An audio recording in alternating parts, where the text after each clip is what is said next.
Hi, my name is Kristin Selby Gonzalez, and I'm going to be doing a lecture called Dynamic Duo, Diet and Digestion. This lecture is for those that are dealing with autism spectrum disorders or other food sensitivity issues and food intolerances.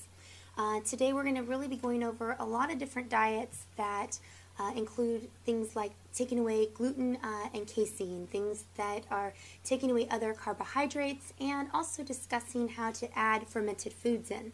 We also are going to be discussing how to add enzymes into your regimen and how important enzymes are. Before I get started, I kind of want to give you an idea of why I'm here and why I am so passionate about talking about this subject. First of all, my son was diagnosed at 2 years, 4 months, and at that time he didn't have any language, he wasn't looking, and he was really just kind of in his own world.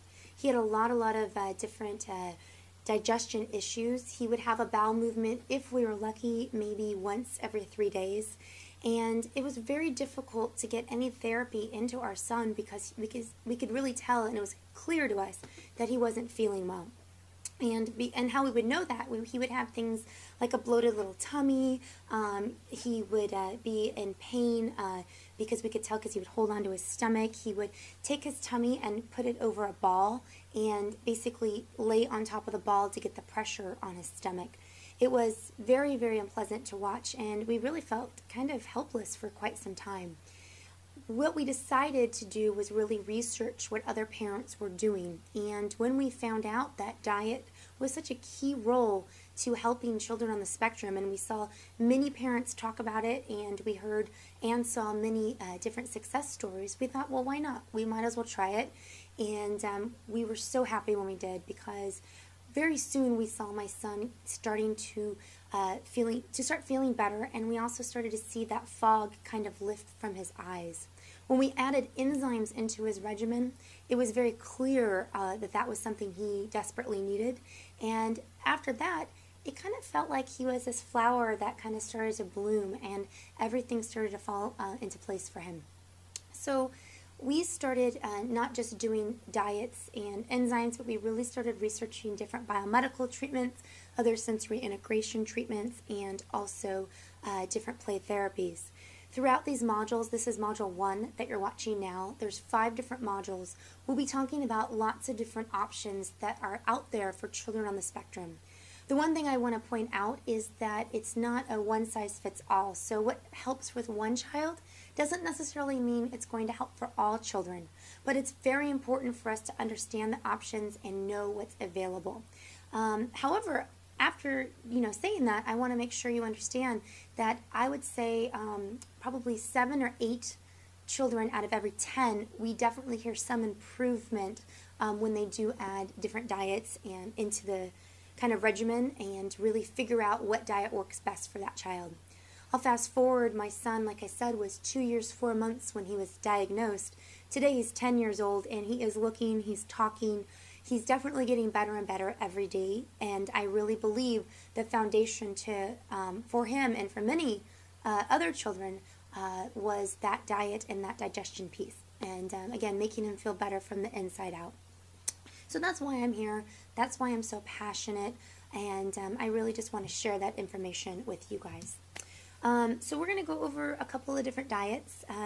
This is by no means all of the diets that are out there, and a lot of us kind of mix and match. So we'll pull different rules from one diet and maybe some other rules and strategies from other diets and kind of make a custom, or we might customize, I should say, diets for our own child. But again, this is just the foundation of where to start and to really give you the just kind of basics of what these diets are. So the gluten-free, casein-free diet. If you've heard of the word autism and you're watching this YouTube video, basically you've most likely heard of the gluten-free, casein-free diet. The one thing I want to talk about when I talk about this diet is I can remember doctors telling us that, there's no scientific evidence, why would you want to waste your money on that? A lot of kids really don't have issues digestively, or again, there's just nothing that shows that this diet is even beneficial to try. I have to tell you, the one thing I would highly recommend is to Google gluten-free, casein-free diet and autism and success stories. what you'll see is you'll see many links, hundreds and hundreds of links pop up with success stories from families. And that's really what got me. And that was, to me, all the scientific evidence I needed, because a lot of times it takes science quite some time to catch up to what we're already seeing as a success. For me as a mom, I thought, I'm the one making and preparing my child's foods. And at the time, my son was very rigid on what he was eating. At that time, he was only eating 5 foods. He was eating chicken nuggets, pizza, waffles, cookies, crackers, gallons of milk, and anything that was kind of carby. So whether that be, any types of breads and that kind of thing. So he was already on a very limited diet, and it necessarily wasn't healthy. I knew that something was not right there, because it didn't make any sense to me why I couldn't introduce any new foods to him, and that it seemed as though the only time he was happy was when he was eating the foods of his choice. And so when I researched gluten-free, casein-free diets, it made a lot of sense to me to why he was going after some of these foods, because everything he was eating had gluten and casein in it. Now, as a mom at that time especially, I don't remember, reading in the pregnancy books what gluten was or what casein was. I'd never really even heard of that when I was a child or a young adult.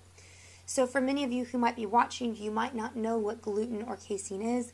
Gluten is a protein found in wheat and other grains, things like oat, barley, and rye. Casein is a protein found in dairy and dairy-like products, things like butter, cheese, and milk. And so as you start thinking about the foods your children are eating, many of us will be able to say the same foods, like I just said, the pizza, the cookies, the chicken nuggets, the waffles, even macaroni and cheese. Why are all of our kids going after these foods? And so when you start looking at a diet, I like to think of the gluten-free, casein-free diet as the foundation. That is the foundation diet where many of us can begin. And when you do that diet, basically that means you're going to take away the gluten and the casein and really try to eliminate that. Today we're really lucky because so many people have discovered, not just those on the autism spectrum, but many people just with food sensitivities or food intolerances have figured out that gluten and casein can trigger things in their bodies that don't necessarily feel pleasant to them. Maybe they get gas, or they get a bloated stomach, or maybe they get cramping. And so today we have a wide range of foods that we can choose from in our health food market that are gluten-free or casein-free. Even the restaurants have come on board and offer gluten-free menus, and now many are offering gluten-free, casein-free menus, which I find to be very exciting because the foods are tasting better and better. So the options are limitless today, and the foods definitely taste good, and so it's definitely something to look into. Another diet is the specific carbohydrate diet. That diet you'll be able to find on pecanbread.com. That diet was initially discovered for celiac disease, and yet we've been able to see the crossover with that autism connection because many of our children are having issues with gluten and are on that kind of same thread of celiac disease. Now with this particular diet, we still like to think of the foundation of doing a gluten-free, casein-free version, because a lot of times people will look at this diet and say, well, casein's allowed on this diet, but again, remember, it was designed for celiac, not for autism. And so we want to be able to look at, the recipes, but then take away the casein. And this particular diet does a lot of carb blending. So they take a lot of the carbs out, and they basically do more nuts. They do different fruits, and they do different veggies.